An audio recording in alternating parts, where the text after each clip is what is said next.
إن الله وملائكته يصلون على النبي يا أيها الذين آمنوا صلوا عليه وسلموا تسليما.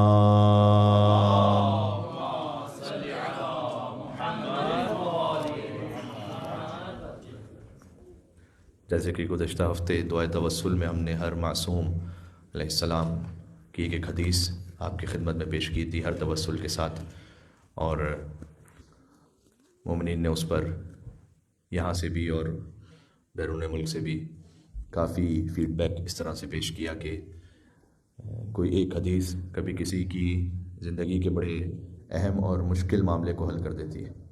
تو اس لیے کہ اہل بیت کا جو کلام ہے، کلامکم نور وامرکم رشد ووصیتکم التقوی وفعلکم الخیر وعادتکم الاحسان وسجیتکم الکرم، یہ زیارت جامع کبیرہ میں کہ اہل بیت آپ کا کلام نور ہے، آپ کا امر اس میں ہدایت ہے، آپ کی وصیت تقوی ہے، آپ کا ہر عمل خیر ہے، آپ کی عادت میں ہے احسان کرنا اور سرشت میں ہے کرم کرنا. مل کے صلوات بھیجے محمد وآل محمد صلی اللہ علیہ وسلم. آج ہم کوشش کریں گے کہ آج بھی ہر معصوم کی ایک حدیث آپ کی خدمت میں پیش کی جائے، اور ہم نے کوشش یہ کی ہے کہ اس میں عقیدے کی بھی بات ہو، اصلاح اور عمل کی بھی بات ہو، کچھ طبی یعنی میڈیکل حوالے سے جو ہے علیہ السلام نے ارشاد فرمایا ہے اس پہ بھی بات ہو انشاءاللہ سے. تو حضور مکرم صلی اللہ علیہ وآلہ وسلم کا ارشاد گرامی ہے، اللہم صلی علی محمد وعلی محمد. شیخ مفید نے کتاب الاختصاص میں اس حدیث کو لکھا ہے، صفحہ نمبر 224 پر یہ حدیث وہاں موجود ہے کہ حضور مکرم نے فرمایا کہ اللہ کا ذکر عبادت ہے، اور یہاں ذکر سے مراد یاد رکھنا ہے. اللہ کو یاد رکھنا عبادت ہے، اور میری یاد عبادت ہے، اور علی کی یاد بھی عبادت ہے، اور علی کی اولادوں میں جو معصوم ہیں ان کی یاد بھی عبادت ہے، ان کا ذکر بھی عبادت ہے. اور انہی اولادوں کی وجہ سے جو علی ابن ابی طالب کی معصوم اولادیں ہیں، حضور نے فرمایا کہ اللہ زمین پر عذاب نازل نہیں کرتا، اور آسمان زمین پر گر نہیں پڑتا اور اپنے مقام پر باقی ہے، اور پہاڑ زمین پر اپنی میخیں گاڑ کر جہاں موجود ہیں وہ ان معصوموں کی وجہ سے ہے کہ اللہ سبحانہ وتعالیٰ نے زمین میں یہ برکت عطا فرمائی ہے. بسم اللہ الرحمن الرحیم. اللہم انی اسألک وتوجہ الیک بنبیک نبی الرحمہ محمد صلی اللہ علیہ وآلہ، یا ابا القاسم یا رسول اللہ، یا امام الرحمہ، یا سیدنا و مولانا، انا توجہنا واستشفعنا وتوسلنا بک الی اللہ وقدمناک بین یدی حاجاتنا یا وجیہا عند اللہ اشفع لنا. مولا علی ابن ابی طالب علیہ السلام ارشاد فرماتے ہیں کہ وہ مجاہد جو راہ خدا میں شہید ہو جائے اس کا درجہ زیادہ نہیں ہے اس شخص سے کہ جس کے سامنے گناہ کا موقع ہو اور وہ خوشنودی خدا کی خاطر گناہ کو چھوڑ دے. اب ذرا غور فرمائیے گا، وہ مجاہد کہ جو راہ خدا میں اپنے خون میں غلطاں ہو کر شہید ہو جائے اس کا درجہ زیادہ نہیں ہے اس متقی سے کہ جس کے سامنے گناہ کا موقع آئے اور وہ اللہ کی خوشنودی کی خاطر گناہ کو چھوڑ دے. امیر بیان علی ابن ابی طالب علیہ السلام کی عظمتوں پر مل کے صلوات بھیجیں محمد وآل محمد.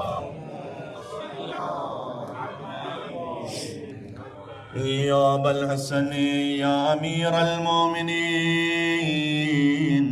یا علی ابن ابی طالب یا حجت اللہ علی خلقہ یا سیدنا و مولانا، انا توجہنا واستشفعنا وتوسلنا بک الی اللہ وقدمناک بین یدی حاجاتنا یا وجیہا عند اللہ اشفع لنا عند اللہ. بنت رسول خاتون جنت بی بی فاطمہ الزہرا سلام اللہ علیہا ارشاد فرماتی ہیں اللہم صلی علی محمد وآل محمد، بی بی نے ارشاد فرمایا کہ مجھے تمہاری اس پست ترین دنیا سے 3 چیزیں پسند ہیں۔ جو سید کونین کو اس دنیا سے پسند ہے وہ کیا ہے؟ پہلا فرمایا اللہ کی کتاب کی تلاوت کرنا، دوسرا رسول اللہ کے چہرے پر نظر کرنا، اور تیسرا اللہ کی راہ میں کچھ انفاق کر دینا۔ یہ بی بی فاطمہ الزہرا کو اس دنیا میں پسند ہے۔ یا فاطمة الزہرا یا بنت محمد یا قرۃ عین الرسول یا سیدتنا و مولاتنا انا توجہنا واستشفعنا وتوسلنا بك إلى الله وقدمناك بين يدي حاجاتنا يا وجيهة عند الله اشفعي لنا عند اللہ۔ امام حسن مجتبی علیہ السلام ارشاد فرماتے ہیں کہ کسی مومن کی ایک حاجت کو پورا کر دینا میرے نزدیک 1 ماہ کے اعتکاف سے افضل ہے۔ اعتکاف ہوتا ہے 3 دنوں کا، 1 ماہ ہے 30 دن کا، تو 3 دن نہیں 30 دن کے اعتکاف سے افضل ہے۔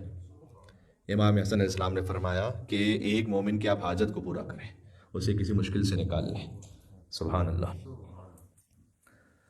یہاں غور فرمائیے گا، کبھی اس پر ہم مجلس میں تفصیل سے گفتگو کریں گے۔ یہاں امام حسن علیہ السلام نے فرمایا کہ جو عربی عبارت ہے وہ بھی یہی ہے کہ میرے نزدیک محبوب تر ہے۔ تو اگر کوئی مجھ اور آپ میں سے کہے کہ میرے نزدیک مجھے یہ پسند ہے کہ دین میں اس سے بہتر یہ ہو، تو ہماری کسی بات کی حیثیت نہیں ہے۔ لیکن جب امام حسن مجتبی علیہ السلام فرما رہے ہیں تو وہ لسان اللہ ناطق ہے، وہ بیان کر رہے ہیں کہ جو اللہ سبحانہ و تعالیٰ کو محبوب ہے، لہٰذا ترجمان وحی پروردگار ہے امام حسن علیہ السلام۔ یا ابا محمد یا حسن ابن علی ایہا المجتبی یا ابن رسول اللہ یا حجت اللہ علی خلقہ یا سیدنا و مولانا انا توجہنا واستشفعنا وتوسلنا بك إلى الله وقدمناك بين يدي حاجاتنا يا وجيها عند الله اشفع لنا عند الله۔ ابا عبداللہ الحسین علیہ السلام ارشاد فرماتے ہیں 5 چیزیں ہیں جس کے پاس نہ ہو تو وہ کثیر خیر سے محروم ہو جاتا ہے۔ جس کے پاس یہ 5 چیزیں اس کے پاس پورا خیر ہے۔ یہ امام حسین فرماتے ہیں وہ 5 مختصر۔ پہلا فرمایا عقل، دوسرا دین، تیسرا ادب، چوتھی حیا، 5واں حسن اخلاق، اچھا اخلاق۔ جس کے پاس یہ 5 ہیں، میں پھر سے عرض کروں، عقل ہے، دین ہے، ادب ہے، حیا ہے اور اچھا اخلاق ہے، اس کے پاس امام حسین نے فرمایا کہ پورا خیر موجود ہے۔ سبحان اللہ۔ عظمتوں پر امام حسین علیہ السلام کی مل کے صلوات بھیج دے محمد و آل محمد پر، اللہم صلی علی محمد و آل محمد۔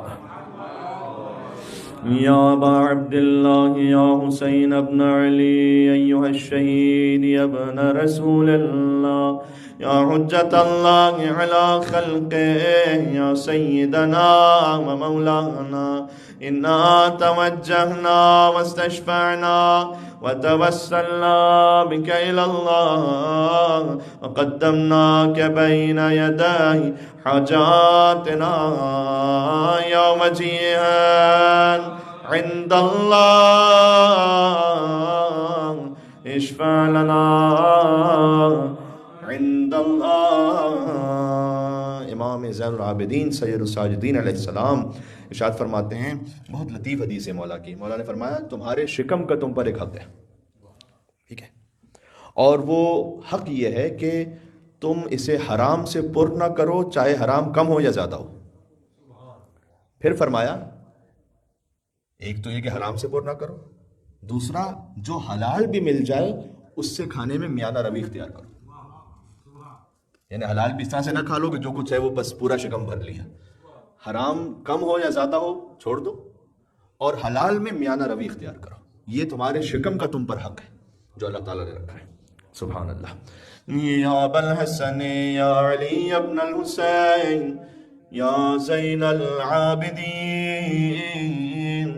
ایہا السجاد یا ابن رسول اللہ یا حجت اللہ علی خلقہ یا سیدنا ومولانا انا توجہنا واستشفعنا وتوسلنا بك إلى الله وقدمناك بين يدي حاجاتنا يا وجيها أنا عند الله اشفع لنا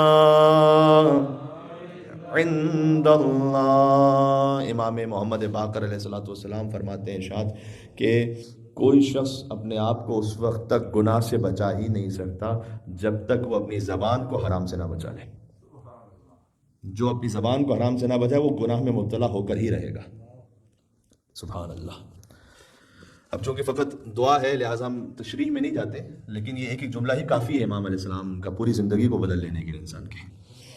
یا ابا جعفر یا محمد ابن علی ایہا الباقر یا ابن رسول اللہ یا حجت اللہ علی خلقہ یا سیدنا و مولانا انا توجہنا واستشفعنا وتوسلنا بك إلى الله وقدمناك بين يدي حاجاتنا يا وجيها عند الله اشفع لنا عند الله۔ ابھی یہ روایت آئی امام حسن علیہ السلام کی کہ کسی مومن کی حاجت روائی کر دینا یہ 30 دن کے اعتکاف سے افضل ہے۔ اب دوسری طرف سے حدیث سنیے گا کہ جو خود کسی مشکل میں ہے، کوئی حاجت چاہتا ہے، اسے کیا کرنا چاہیے۔ امام صادق علیہ السلام ارشاد فرماتے ہیں کہ تمہاری حاجت کا پورا نہ ہونا بہتر ہے اس بات سے کہ تم کسی نااہل سے حاجت طلب کر لو۔ بہتر ہے کہ وہ چیز تم تک نہ پہنچے اس سے کہ تم کسی نااہل کے سامنے ہاتھ پھیلا کر حاجت پوری کرو۔ سبحان اللہ۔ یا ابا عبداللہ یا جعفر ابن محمد ایہا الصادق یا ابن رسول اللہ یا حجت اللہ علی خلقہ یا سیدنا و مولانا انا توجہنا واستشفعنا وتوسلنا بك إلى الله وقدمناك بين يدي حاجاتنا يا وجيها عند الله اشفع لنا عند اللہ۔ امام موسی کاظم علیہ السلام باب الحوائج ارشاد فرماتے ہیں، دعائے توسل ہم پڑھ رہے ہیں، اسی مناسبت سے حدیث سماعت فرمائیے گا کہ جو شخص خدا کی حمد و ثنا اور حضور مکرم پر صلوات کے بغیر دعا مانگ رہا ہو وہ ویسا ہے کہ جیسے کمان کے بغیر تیر چلا رہا ہو، یعنی اس کا کوئی فائدہ حاصل نہیں ہونے والا کہ اگر وہ دعا مانگ رہا ہے خدا کی حمد و ثنا اور حضور مکرم پر درود کے بغیر۔ ایک مل کے درود بھیجتے ہیں، محمد و محمد محمد۔ یا ابا ابراہیم و یا ابا الحسن یا موسیٰ بن جعفر ایہا الکاظم یا ابن رسول اللہ یا حجت اللہ علی خلقہ یا سیدنا و مولانا انا توجہنا واستشفعنا وتوسلنا بك إلى الله وقدمناك بين يدي حاجاتنا يا وجيها عند الله اشفع لنا عند الله۔ امام ابو الحسن علی بن موسیٰ الرضا سلطان طوس مولا ارشاد فرماتے ہیں کہ اگر کوئی شخص مومن بننا چاہتا ہے تو مومن بن نہیں سکتا جب تک اس میں یہ 3 خصلتیں نہ ہوں، ایک اللہ کی خصلت، ایک نبیوں کی خصلت، ایک ولیوں کی خصلت۔ ایک اللہ کی صفت، ایک نبیوں کی صفت، ایک ولیوں کی صفت۔ پہلا مولا نے فرمایا اللہ کی صفت جو تمہارے اندر ہونی چاہیے کہ تم اپنے رازوں کو چھپا کے رکھو۔ اللہ بھی اپنے اسرار چھپا کے رکھتا ہے، وہ خاص الخاص بندوں پہ ظاہر ہوتے ہیں، سب پہ ظاہر نہیں ہوتے۔ امام رضا علیہ السلام نے فرمایا کہ اپنے راز کو چھپا کے رکھو، یہ اللہ سبحانہ وتعالیٰ کی خصلت ہے۔ دوسرا فرمایا جو نبیوں کی خصلت ہے کہ لوگوں سے پھر درگزر سے کام لو، اگر تمہارا کسی کے ساتھ کوئی معاملہ ہے درگزر سے کام لو۔ اور جو اولیاء کی خصلت ہے وہ یہ ہے کہ تنگ دستی کے زمانے میں بھی صبر کرو۔ جب تم میں یہ ایک اللہ کی صفت، ایک نبی کی صفت اور ایک ولی کی صفت، جب یہ تین آ جائیں تو تم مومن ہو۔ یہ امام رضا علیہ السلام نے ارشاد فرمایا، یا ابا الحسن یا علی ابن موسیٰ ایھا الرضا یا ابن رسول اللہ یا حجت اللہ علی خلقہ یا سیدنا و مولانا انا توجہنا واستشفعنا وتوسلنا بک الی اللہ وقدمناک بین یدی حاجاتنا یوم جیعان عند اللہ اشفع لنا عند اللہ۔ امام ابو جعفر محمد تقی الجواد علیہ السلام ارشاد فرماتے ہیں ایک ایسا عمل کہ جو ہم میں سے تقریباً ہر ایک جب قبرستان جاتا ہے تو انجام دیتا ہے، لیکن شاید کم لوگ جانتے ہو کہ کس امام کی حدیث ہے۔ امام نے فرمایا کہ جب کوئی کسی مومن کی قبر پر جائے اور روبہ قبلہ بیٹھ کر اس کی قبر پر ہاتھ رکھے اور 7 مرتبہ سورہ انا انزلنا کو پڑھے، یہ عمل تقریباً سب مومنین کرتے ہیں۔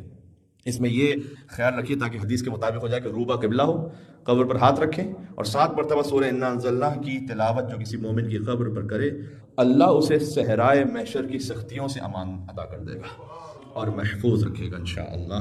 تمام مومنین کی ایصال ثواب کے لیے مل کے صلوات بھیجیں محمد و آل محمد، اللہم صل علی محمد و آل محمد۔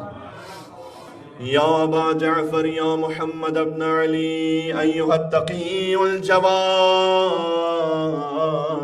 یا ابن رسول اللہ یا حجت اللہ علی خلقہ یا سیدنا و مولانا انا توجہنا واستشفعنا وتوسلنا بک الی اللہ وقدمناک بین یدی حاجاتنا یوم جیعان عند اللہ اشفع لنا عند اللہ۔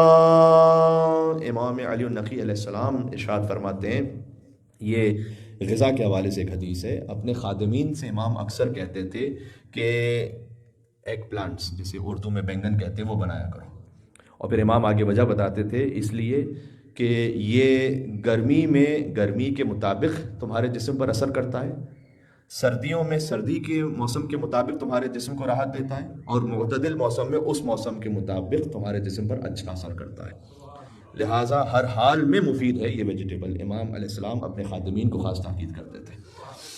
یا ابا الحسن یا علی ابن محمد ایھا الہادی النقی یا ابن رسول اللہ یا حجت اللہ علی خلقہ یا سیدنا و مولانا انا توجہنا واستشفعنا وتوسلنا بک الی اللہ وقدمناک بین یدی حاجاتنا یوم جیعان عند اللہ اشفع لنا عند اللہ۔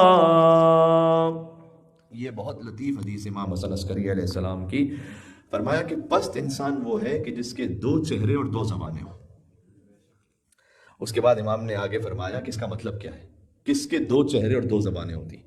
امام نے کہا اس شخص کی زبانیں 2 ہیں اور چہرہ 2 ہے اس کے، کہ اپنے مومن بھائی کے روبرو اس کی تعریف کرے، اس کی غیبت میں اس کی غیبت کرے، جب بھائی کو کوئی نعمت حاصل ہو تو اس سے حسد کرے، اور جب وہ مصیبت میں ہو تو خیانت کر کے چھوڑ کے چلا جائے۔ پس ترے انسان وہ ہے کہ جس کی 2 زبانیں ہیں اور 2 چہرے، جو سامنے تعریف کرتا ہے اور پشت پر اپنے مومن بھائی کی غیبت کرے۔ امام نے کہا پس ترین ہے۔ اللہ اکبر۔ یا ابا محمد یا حسن ابن علی ایھا الذکی العسکری ابن رسول اللہ یا حجت اللہ علی خلقہ یا سیدنا و مولانا انا توجہنا واستشفعنا وتوسلنا بک الی اللہ وقدمناک بین یدی حاجاتنا یا وجیہا عند اللہ اشفع لنا عند اللہ. میں حضرت حجت علیہ السلام کی حدیث پیش کرتا ہوں آپ کی خدمت میں، چند فقرے مصائب کے پڑھتا ہوں، پھر ان کا ذکر انشاءاللہ ہم سب توسل میں کریں گے. ابا عبداللہ الحسین علیہ السلام کے لیے ارشاد فرماتے ہیں امام زمانہ علیہ السلام، ان کا توسل ہے، ابھی ان کی حدیث پڑھ رہا ہوں. فرمایا حسین کی خاک کی فضیلت یہ ہے کہ ان کی خاک سے بنی ہوئی تسبیح جس مومن کے ہاتھ میں ہو، وہ ذکر نہ بھی پڑھ رہا ہو تو وہ تسبیح ذکر پڑھتی رہتی ہے. خود خاک شفا کی یہ فضیلت ہے کہ جس مومن کے ہاتھ میں وہ تسبیح ہے، وہ مومن تسبیح نہ بھی پڑھ رہا ہو، وہ خاموش ہو، لیکن اس کے ہاتھ میں جو خاک ہے وہ اس کی جانب سے تسبیح پڑھتی رہتی ہے. یا ابا عبداللہ الحسین، آپ کے مصائب کا ذکر ہر امام نے کیا اور گریہ کیا. آقا عباس یزدی نے کتاب لکھی ہے صحاب رحمت، اس میں لکھا ہے کہ 3 دن تک رسول ذاتیوں کو دمشق سے باہر کھڑا رکھا گیا. ویسے تو نہیں کہ میرا امام مدینے جا کر کہتا تھا الشام الشام الشام. 3 دن تک رسول ذاتیوں کو دمشق سے باہر کھڑا کیا گیا تاکہ شہر کی سجاوٹ پوری ہو سکے. کہتے ہیں اتنے لوگ باہر تماشا دیکھنے آئے تھے کہ 5 لاکھ تک عدد لکھا ہے. ہاتھوں میں دف لے کر، باجے لے کر اور شمر کے لشکر کا استقبال کرنے کے لیے پہنچے تھے. تو اہل شہر نے ہاتھوں میں مہندی لگائی ہوئی تھی، آنکھوں میں سرما لگایا تھا، چمکتے ہوئے لباس پہنے تھے، اور کہتے ہیں کہ ایسی خوشیوں کا منظر کبھی شام میں دیکھا ہی نہیں گیا تھا. بیویاں شہر میں داخل ہونے لگیں تو بی بی ام کلثوم سلام اللہ علیہا نے شمر سے کہا کہ ہمیں شہر کے اس دروازے سے لے جا جہاں تماشائیوں کا مجمع کم ہو. بی بی ام کلثوم کے مصائب بہت کم پڑھے جاتے ہیں، لہٰذا ان کے مصائب کا جملہ سماعت فرمائیے گا. جیسی بی بی نے کہا نا کہ تو ہمیں وہاں سے لے جا جہاں تماشائیوں کا مجمع کم ہو، اور اپنے سپاہیوں سے کہے کہ وہ شہداء کے سروں کو آگے لے کر چلے. اب یہ جملہ بڑا سخت ہے لیکن کتاب میں ہے تو میں پڑھ رہا ہوں آپ کے سامنے. تو ان سے کہہ کہ شہداء کے سروں کو آگے لے کر چلیں تاکہ ہم بے پردہ نظر آنے کی ذلت و خواری سے بچ سکیں. مگر سپاہیوں کو حکم تھا کہ نیزوں کو بلند کرو. جب تماشائی دیکھنے آتے تھے سروں کو تو ان کی نگاہیں بی بی زینب اور بی بی ام کلثوم سلام اللہ علیہما کی جانب پڑتی تھی. ہر قیدی کے پاس ایک سپاہی ایک سر لے کر کھڑا ہو گیا. جب لوگ سروں کو دیکھنے آتے تھے تو قیدیوں کو دیکھتے تھے. امام سجاد علیہ السلام فرماتے ہیں 3 گھنٹے تک ہمیں دروازے پر کھڑا رکھا گیا تاکہ یزید سے اجازت لی جا سکے کہ ہم دربار میں آئیں کہ نہ آئیں. اس سے بھی سخت یہ ہے کہ امام نے فرمایا ہمیں صبح کے وقت شہر میں داخل کیا گیا اور مغرب کے وقت تک یہ قافلہ در بدر شام کی گلیوں میں پھرتا رہا. پھر زندان شام میں ایک اور مصیبت آئی. ایک جملے میں اللہ اکبر، نہ غسل دیا اور نہ کفنایا بہن کو. بھائی نے بندھے ہاتھوں سے دفنایا بہن کو. قیدی نے بندھے ہاتھوں سے بہن کو دفنایا. خون بھرا لاشا تھا، جلا ہوا کرتا تھا، کانوں سے لہو تھا، منہ پر تماچوں کے نشان. جو بابا بابا کہنے والی تھی وہ گزر گئی. سجاد نے زندان میں قبر کیسے کھودی ہوگی ذرا سوچو. انہی ہتھکڑیوں کے سہارے سجاد نے کھرچ کھرچ کر قبر بنائی ہوگی.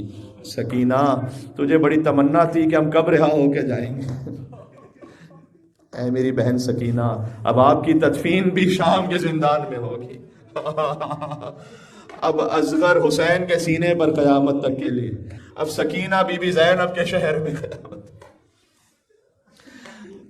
وَسَيَعْلَمُ الَّذِينَ ظَلَمُوا عَلَى مُحَمَّدٍ أَيَّ مُنْقَلَبٍ يَنْقَلِبُونَ يَا وَصِيَّ الْحَسَنِ وَالْخَلَفَ الْحُجَّةِ أَيُّهَا الْقَائِمُ الْمُنْتَظَرُ الْمَهْدِي يَا ابْنَ رَسُولِ